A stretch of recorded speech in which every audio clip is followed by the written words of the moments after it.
Thoothukudi Nazareth திருமண்டலத்தில் இரு அணிகளாக நிர்வாகிகள் செயல்பட்டு வருகிறார்கள்.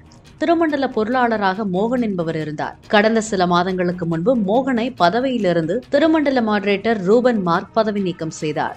இதையடுத்து நீதிமன்றத்தை அணுகி மோகன் மீண்டும் பதவியை பெற்ற நிலையில் தூத்துக்குடி கால்டுவெல் பள்ளியில் அமைந்துள்ள திருமண்டல அலுவலகத்துக்கு சென்றுள்ளார். ஆனால் புதிய பொருளாளராக நியமிக்கப்பட்டுள்ள டேவிட் ராஜன் என்பவர் அலுவலகத்தில் அமர்ந்து கொண்டு இருக்கையை விட மறுத்ததாக தெரிகிறது. இதனால் இருதரப்புக்கும் இடையே கைகலப்பு ஏற்பட்டது. தூத்துக்குடி வடபாகம் போலீசார் இருதரப்புக்கும் இடையே சமரசத்தை ஏற்படுத்த முயன்று வருகிறார்கள்.